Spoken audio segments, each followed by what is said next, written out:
नमस्कार, वंदे मातरम। मैं हूं श्यामगिरी। आप देख रहे हैं हमारा चैनल मुद्दा भारत का। मुद्दा भारत का यानी मुद्दा है आपका। मुद्दा है महाराष्ट्र के चुनाव का। जहां महाराष्ट्र चुनाव की अगर हम बात करें तो आज सभी नगर पालिका महानगर पालिका के जो खासकर आरक्षण का विषय का जो है आज निकाल हो गया, यानी कि 50% तो महिलाओं के लिए आरक्षित है और बाकी जो है SC ST और ओपन किस तरह का स्थिति है, OBC भी है, उसमें किस तरह का स्थिति बनी हुई है, इस पर सबकी नजरें लगी हुई थी। खासकर उन कैंडिडेट्स के हुदहुद लगी थी कि मेरा क्या हो, क्या मेरा नंबर में कहीं ओपन वाले हैं तो उनके जगह पर कोई ST तो नहीं रिजर्वेशन हो गया, कहीं महिला का रिजर्वेशन तो नहीं हो गया। महिला का रिजर्वेशन चलो हो गया, ठीक है, उनकी पत्नियों को खड़ा कर देते हैं, लेकिन अगर वो ST हो गया, OBC हो गया तो उनका जो है खासकर नामांकन जो है ख़त्म हो जाएगा। इसको लेकर काफ़ी हुदहुदी बची थी। और अब जो है स्थिति ये है कि क्या, अब सवाल यही है कि क्या महानगर पालिका में बात करें तो मुंबई महानगर पालिका, ठाणे महानगर पालिका, पूना महानगर पालिका, नवी मुंबई महानगर पालिका, मीरा भाईंदर महानगर पालिका और भी सब कई महानगर पालिका हैं, उसमें क्या महायुति का जो स्थिति है, क्या युति के हिसाब से चलेंगे या अलग अलग चुनाव लड़ेंगे? क्या होगा महाविकास आघाड़ी का, क्या होगा ठाकरे बंधु का? आज हमारे वीडियो में ये चर्चा का विषय है। और आगे बढ़ने से पहले मैं एक बार फिर से कहना चाहूँगा कि सभी लोगों का मैं धन्यवाद करना चाहूँगा कि हमारा चैनल जो है 1 लाख सब्सक्राइबर पार हो गए हैं, यानी कि 1 लाख फॉलोअर्स हमारे साथ जुड़ गए हैं। उसके लिए आप सभी व्यूवर्स का, आप सभी सब्सक्राइबर्स का बहुत बहुत धन्यवाद देता हूं और उम्मीद करता हूं कि ऐसे ही प्यार बना रहेगा, हमारे चैनल ऐसे ही प्रोग्रेस करता रहेगा। आज 1 लाख हुआ है, आने वाले दिन में मिलियन होगा, उसके आगे भी हम बढ़ेंगे और अंदर की जो खास खबरें हैं वो आप तक जरूर पहुंचाएंगे, जो कि सैटेलाइट चैनल में भी नहीं दिखती और सोशल मीडिया पर भी नहीं दिखता। लोग व्यू पाने के लिए बहुत कुछ जुगाड़ करते हैं, झूठ बोलते हैं, अंदर की झूठी खबरें फैलाते हैं, लेकिन हमारा चैनल साफ सुथरा है। हमारे साथ कई एडवोकेट जुड़े हुए हैं, हमारे साथ कई राजनीतिक विशेषज्ञ हैं, अनिल थत्ते जी हैं, सुभाष काले जी हैं और नवभारत के वरिष्ठ पत्रकार सूर्यप्रकाश मिश्रा जी हैं और भी लोग हैं हमारे साथ जुड़े हुए, विवेक जोशी जी हैं। इन लोगों ने काफ़ी मेहनत करके अंदर की खबरें आप तक पहुँचाने की कोशिश की है, तो इसके लिए सभी लोगों का शुक्रिया। अब आगे बढ़ते हैं, महानगर पालिकाओं के चुनाव की हम बात करेंगे। आज हमारे साथ में इसी विषय पर सुभाष काले जी, जो राजनीतिक विशेषज्ञ हैं, और हम इसे जानने की कोशिश करेंगे कि अब जो है स्थिति किस तरह की बनी हुई है और क्या आगामी दिनों में मुंबई महानगर पालिका, ठाणे महानगर पालिका, खासकर युति को लेकर जो चर्चाएं हो रही है किस तरह की होगी। सर, स्वागत है एक बार फिर से आपका हमारे चैनल में। क्या कहेंगे सर, अब तो आज रिजर्वेशन का जो है दायरा हो गया है, अब आगे की रणनीति क्या रहेगी? क्या लगता है कि मुंबई महानगर पालिका में तो देखा जाए तो BJP और शिवसेना शिंदे जी एक साथ लड़ने की पूरी तरह से अजीत दादा का भी इसमें समावेश है, लेकिन बात रही ठाणे महानगर पालिका, नवी मुंबई महानगर पालिका, इन सब जगहों पर जो खास महानगर पालिकाएँ हैं, इस पर आप क्या देख रहे हैं सर? अभी आज देख रहे हैं हम लोग कि आरक्षण का जो रिजर्वेशन निकालने का जो बात थी, आरक्षण की जो बात थी, वो आज ठाणा में, रंगायतन में, मुंबई में वगैरह सब जितने महापालिका है वहाँ पे OBC SC ST लेडीज सब रिजर्वेशन का भी मामला आ गया है। मतलब इलेक्शन का माहौल ऑलरेडी शुरू हो गया है। जी। और नगर पालिका और नगर परिषद, नगर पंचायत के इलेक्शन का तो अभी फॉर्म भरना भी चालू हो गया। जी। मतलब आप अभी से लेके जनवरी समझो 20-25 तारीख तक ये पूरा इलेक्शन का माहौल रहेगा, क्योंकि इसके बाद जिला परिषद महापालिका, ये एक के पीछे एक इलेक्शन लगा ही रहेगा जी, चलने वाली है। तो अभी हम जो देख रहे हैं कि अभी उत्कंठा रिजर्वेशन की तो खत्म हो गई, अभी आ गए सब रिजर्वेशन का रिजल्ट मिल गया। अभी दूसरी उत्कंठा सब लोगों के मन में है कि भाई इलेक्शन में क्या होगा जी। महाविकास आघाड़ी लड़ेगी, महायुति लड़ेगी, अलग अलग लड़ेंगे या कोई और कोई आघाड़ी होगी, ये सब की उत्कंठा है।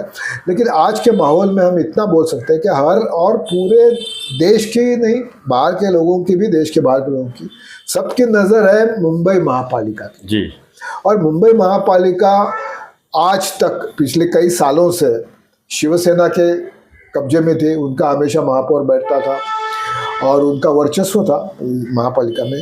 तो इस बार जब इलेक्शन होगी तो लोगों को यही देखना होगा, बहुत उत्कंठा होगी लोगों के मन में कि अभी क्या होगा, क्या फिर से उद्धव ठाकरे महापालिका में अपना झंडा लहरा सकेंगे या बदलाव होगा। और अगर लहरा सकेंगे तो किसको साथ में लेके लहराएंगे, या अगर किसके साथ जाने से क्या उनको सत्ता मिल सकती है या नहीं मिल सकती, क्या उनका फायदा होगा या नुकसान होगा। और बीजेपी, एकनाथ शिंदे, क्या ये लोग साथ में लड़ेंगे अजित पवार के साथ या अलग लड़ेंगे, फिर सत्ता किसके पास जाएगी, क्या भारतीय जनता पार्टी और एकनाथ शिंदे और अजित पवार मिलकर सत्ता मुंबई में ला सकते हैं क्या। तो ये सब प्रश्न लोगों के मन में आज है, और मुझे लगता है कि आने वाले दिनों में उसका धीरे धीरे धीरे क्लैरिफिकेशन आता जाएगा। लेकिन आज की स्थिति का अगर मैं आपको बताने जाऊं तो मुंबई महापालिका किसी भी हालत में जी महाविकास आघाड़ी और महायुति ऐसा ही सामना होगा। लेकिन महाविकास आघाड़ी की बात करें सर, तो कांग्रेस तो साफ साफ कह रही है कि हम अकेले चुनाव लड़ेंगे। देखो, हम राज ठाकरे को नहीं चाहते। कांग्रेस को तो हमेशा अभी कह रही है कि मुंबई महापालिका में हम अकेला चलोरे का नारा दे रहे हैं। फिर रहे कौन, तो शरद पवार, उद्धव ठाकरे और राज ठाकरे। अभी राज ठाकरे को महाविकास आघाड़ी में समाविष्ट करना है, और या फिर कांग्रेस बाहर जाएगी और महाविकास आघाड़ी ये 3 पार्टी की होगी, उद्धव ठाकरे, राज ठाकरे और शरद पवार। एक बात तो पक्का है, एक बात तो तय है कि किसी भी हालत में शरद पवार उद्धव ठाकरे को छोड़ेंगे नहीं, ये पक्का है। भरोसा किसका नहीं है, राज ठाकरे का और कांग्रेस का जी। ये दोनों पार्टियों का आज कितना लोग कुछ भी बोले, लेकिन मैं आज भी भरोसा नहीं दे सकता हूं कि ये दोनों भाई साथ में इलेक्शन लड़ेंगे, पक्का लड़ेंगे। ये मुश्किल है, क्योंकि कल परसों ये आपने देखा होगा कि 125 जगहों पे मनसे ने अपना कैंडिडेट या अपना काम और उसका सर्वे कंप्लीट किया हुआ है, और 125 जगह की उनकी डिमांड है। तो क्या 125 जगह मनसे को उद्धव ठाकरे दे सकते हैं? तो ये सब बातें हैं। सबसे बड़ी, ये कोई युति हो या महाआघाड़ी जी, सबसे बड़ी मुश्किल बात रहती है वो है सीट का बंटवारा। और वो सीट का बंटवारा बहुत ही मुश्किल होता है, और इसके लिए बीजेपी और शिवसेना टूट चुकी है 2019 में बहुत बार। 2014 में भी 2-3 बार सिर्फ बंटवारे की वजह से युति टूटी हुई है। तो ये सीट का बंटवारा सबसे अहम बात है, और मुझे आज लग रहा है, जो दिखाई दे रहा है, कि महाविकास आघाड़ी से महायुति काफ़ी अच्छे पोजीशन में है। महाविकास आघाड़ी का वोटर का जो परसेंटेज है और महायुति का परसेंटेज, उसमें महायुति काफ़ी आगे है। और सीट का बंटवारे के मामले में भी बीजेपी, एकनाथ शिंदे और अजित पवार, इनका लगभग गणित तय हुआ है जी। ये तीनों तो पार्टियां एक साथ मुंबई महापालिका लड़ेंगे, ये तो पक्का है। इनमें सीट का बंटवारा में ज़्यादा कुछ अभी बचा नहीं है, बस डिक्लेरेशन करने के बाद कुछ सीटों के ऊपर खिंचा। इस तरफ नवी मुंबई और ठाणे और वीरा भाईंदर, इस तरफ अगर आते हैं तो आप क्या देख रहे हैं? यहाँ पे अगर ठाणे की बात करते हैं तो ठाणे महापालिका, ये बाजू नवी मुंबई, ये बाजू भाईंदर और उधर कल्याण, यहाँ भी सीट बंटवारे का ही पेच फंसेगा। तो यहाँ पे सीट बंटवारे की पोजीशन ऐसी है कि युति में बीजेपी, शिवसेना और राष्ट्रवादी, इन तीनों में बंटवारा होना, जैसे मुंबई में मैंने कहा कि हो गया, समझो मुमकिन है, हो सकता है, मुमकिन है, वैसे इन जगहों पे नामुमकिन। बिल्कुल एग्जैक्टली ऑपोजिट है मुंबई से। तो यहाँ पे मोस्टली हर पार्टी अपने बलबूते पर, बीजेपी और शिवसेना, एकनाथ शिंदे और अजित पवार शायद अपने अपने बलबूते पर ताकत पर। लेकिन सर, यहाँ पर एक सवाल ये भी उठता है कि अगर महायुति तो अलग अलग चुनाव लड़ेगी तो आपस में बट गए, लेकिन महाआघाड़ी एक साथ अगर चुनाव लड़ी तो क्या इसका फर्क नहीं पड़ेगा इस पर? मैं आपको फिर से दोहराता हूँ मेरी बात। नवी मुंबई महापालिका, ठाणे महापालिका, मीरा भाईंदर महापालिका और कल्याण डोंबिवली महापालिका, जो अभी ये हमारे के मेन जो है, तो ये चारों महापालिका में भले आघाड़ी एक साथ हो जी, भले युति में युति नहीं हो, बीजेपी, एकनाथ शिंदे और अजित पवार अलग अलग लड़ते हैं, तो भी ये चारों महापालिकाओं में सत्ता युति, महायुति की ही आने वाली है, ये तो तय है। सिर्फ सवाल ये है कि अलग अलग लड़ते हैं या साथ लड़ते हैं, इतना ही प्रॉब्लम है उनके बीच में।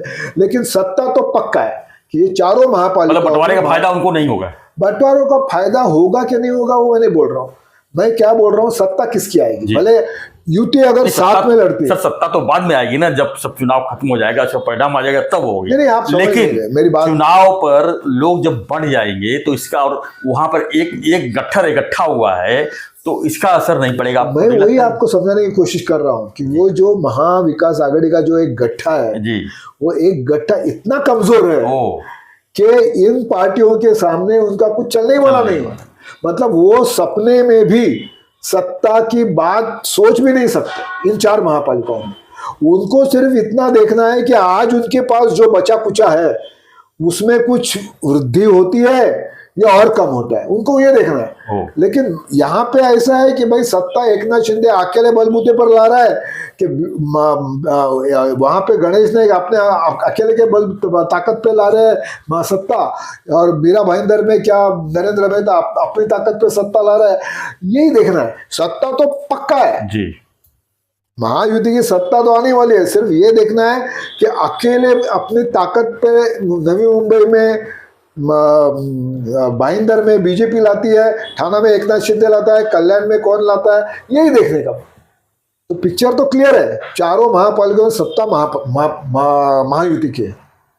और इनका तो ये हालत है महाविकास आघाड़ी, जो उनके पास जो अभी बचे कुचे नगर सेवक है जी, वो भी उतने जो संख्या उनकी है उतना भी लाना उनके लिए मुश्किल है, भले वो साथ में लड़े या अलग। यानी कि ठाकरे बंधु एक साथ अगर आ रहे हैं तो उसका असर जो है कुछ नहीं होगा, उसका असर रिजल्ट के ऊपर कुछ नहीं, कागज के ऊपर दिखेंगे राज ठाकरे प्लस उद्धव ठाकरे, लेकिन जब इलेक्शन होगा, काउंटिंग होगा, तो आप देखेंगे कि उनका असर सीट जीतने में कुछ नहीं हुआ। धन्यवाद सर इस जानकारी के लिए।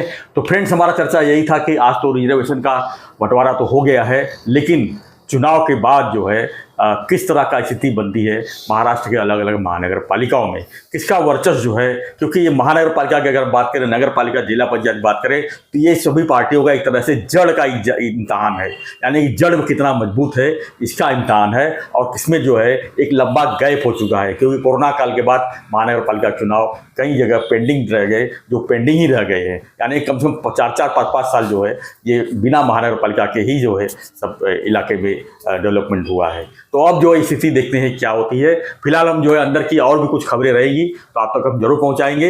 इसके लिए चैनल को सब्सक्राइब कीजिए, लाइक कीजिए, शेयर कीजिए और बने रहिए हमारे साथ, देखते रहिए हमारा चैनल मुद्दा भारत का। चैनल को एक बार फिर से रिक्वेस्ट है, सब्सक्राइब कीजिए। सर बहुत बहुत धन्यवाद जानकारी के लिए। हम आगे भी जो है इसके अंदर की खबरें जो है लोगों तक पहुँचाने का प्रयास करेंगे। धन्यवाद, जय हिंद।